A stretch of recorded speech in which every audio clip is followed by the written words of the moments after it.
Well. Listen up, you cluckers. It's time to peck at a tale that'll make your feathers stand on end. Today, we're not just talking about chickens, but about a school choir that's been taken over by spirits.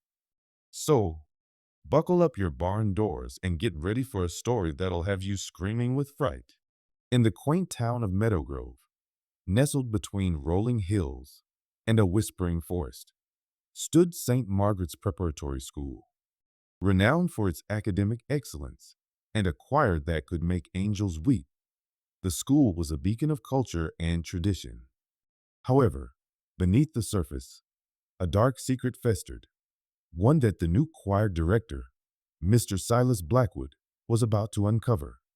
Silas, a man of stern demeanor and a heart full of music, had been hired to replace the beloved Mrs. Harper, who had retired after decades of service.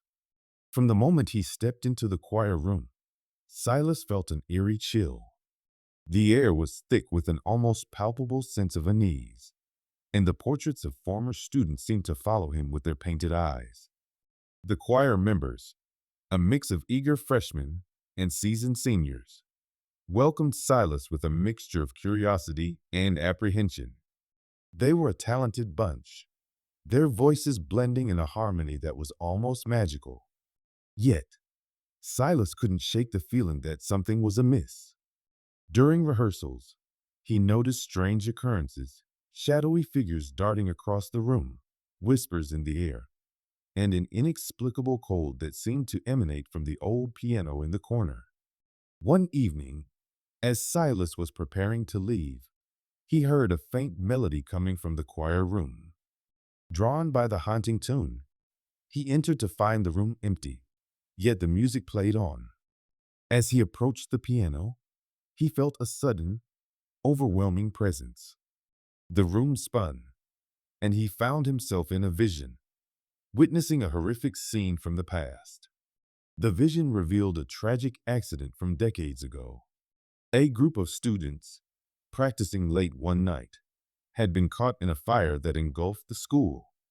Their screams echoed through the halls, and their spirits, forever bound to the choir room, sought to continue their song trapped between life and death. Silas awoke with a start, the room now silent and still. He knew he had to free these spirits, to give them the peace they deserved. He began to research the school's history, discovering the names of the victims and learning about their love for music. With this knowledge, he crafted a plan to honor their memory and set them free. As Silas delved deeper into the school's archives, he uncovered more about the tragic fire. The students who perished were part of an elite choir group, known for their exceptional talent and dedication. They had been rehearsing for a prestigious competition when the fire broke out, trapping them in the choir room. The school, in its grief, had chosen to remember them through their music, but the spirits had never truly left. Silas decided to involve the current choir members in his quest to free the trapped souls. He shared his discoveries with them, and together, they began to piece together the stories of the lost students. Each member of the choir took on a spirit, learning about their lives, their dreams, and their love for music. They practiced tirelessly, pouring their hearts into the songs that the spirits had once sung. The choir room itself was a character in this story, its walls echoing with the whispers of the past. The old piano, a relic from the time of the tragedy, was said to play on its own, its keys moving as if guided by unseen hands. Each spirit had a unique story. There was Emily, the lead soprano with a voice that could soothe even the wildest beasts. Then there was Thomas, the tenor with a heart full of dreams, and Maria, the alto whose laughter was as infectious as her talent. Silas and the choir members learned about their aspirations, their fears, and their unfulfilled dreams, weaving these stories into their performance.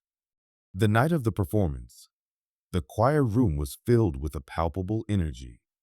The audience, unaware of the true purpose of the event, listened as the choir sang with a depth of emotion that brought tears to their eyes.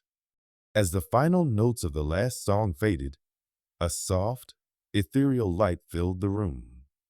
The spirits, finally acknowledged and remembered, were free. In the days following the performance, the choir room felt lighter, the air filled with a sense of tranquility. Silas and the choir members felt a profound sense of closure. They had not only honored the memory of those who had come before them, but had also forged a deeper connection with each other. The choir continued to thrive, their music now imbued with a sense of purpose and a deep respect for the past.